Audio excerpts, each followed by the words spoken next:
In this video, we are going to talk about Siphesihle Maduna coming to Kaizer Chiefs. We're also going to talk about what Brilliant Kuzo has said about Itumeleng Khune and about Kaizer Chiefs in general.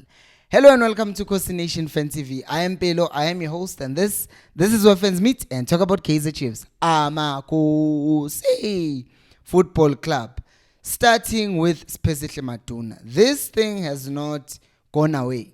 Because you remember that last year we were linked with signing Paseka Muna from Amazulu. For those of you who don't know who this is, he's been playing for Amazulu, and earlier on when he was like 19, 20, he was among those players who we looked at playing and we're like, yeah, this one is definitely one for the future. But over the past couple of seasons, he has not been great and he has not really set the PSL on fire as we expected when he first came into the scene. And now what is happening is that Amazulu offered Siphesihle Maduna a new contract and then he didn't extend it. He basically said, nope, I'm not accepting the contract. So now in January, he can sign a pre-contract with Kaizer Chiefs. I don't get why someone would do that, especially if you are not playing at your highest level. Because the only reason why I would see a player doing that is because he has been told that, hey, we want you, but we don't want to pay money for you. That is what people accuse Chiefs of doing. They say that Chiefs goes to players and they tell them not to extend contracts with their current teams so that they can buy them on a free. I don't know. But I would say that this move doesn't make sense because we've already seen players who came while they were on top of their games from the previous teams that they played for, and then they come to Chiefs and they look average because of the pressure. Now, if you take a player who's already playing below average in an average team in the PSL, and then you are saying that average player in an average team has to come and be exceptional in a very big team, it doesn't make any sense. So I don't think this thing will be happening. But then people will tell me maybe they're still hoping that Maduna can actually come to Chiefs and do something. Let me know down on the comment section. And talking about people and their comments and what they've been saying, Brilliant Kuzo said something about Itumeleng Khune, which is that it's time for him to pass the baton to the next goalkeeper, to the youngsters, that is.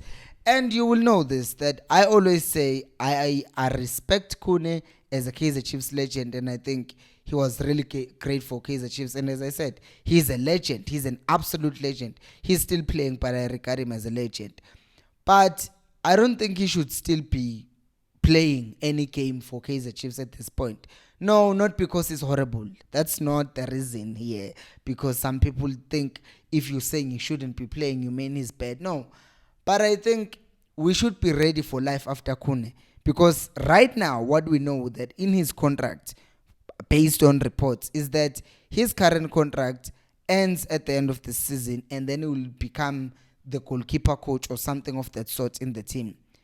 But what is currently happening right now is that Khune is still the number 2 goalkeeper, and then Vuma hasn't even played a single game this season.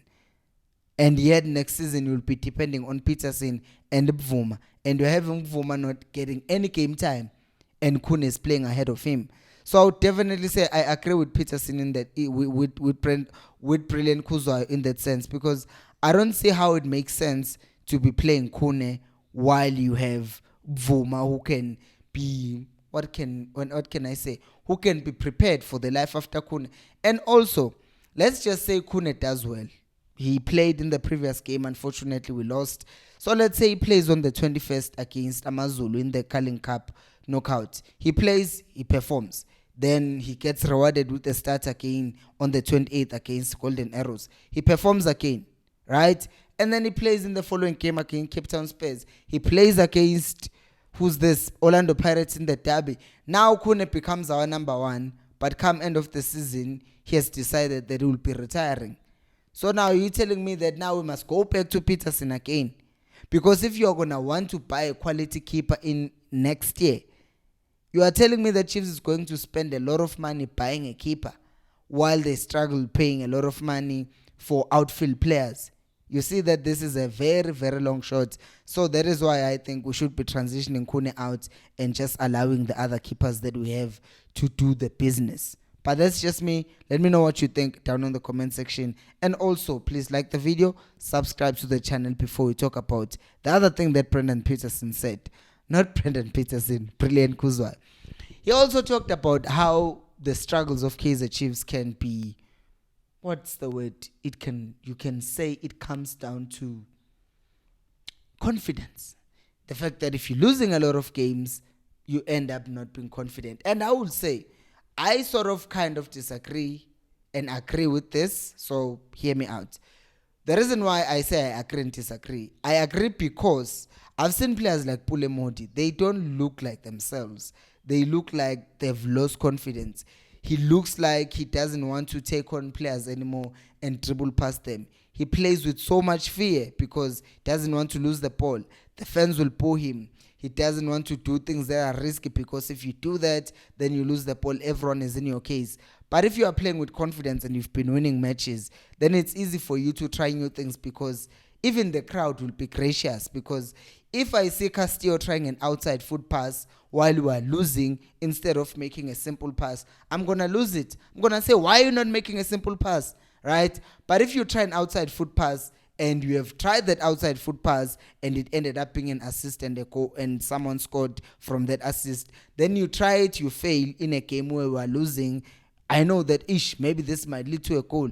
So even in that, the players are playing with that thing at the back of their minds, knowing very well that these people are watching, and if I make a mistake, they will be in my case. And also, if I try this and it doesn't work, it's a problem for me because I don't need anything that's going to make me feel bad.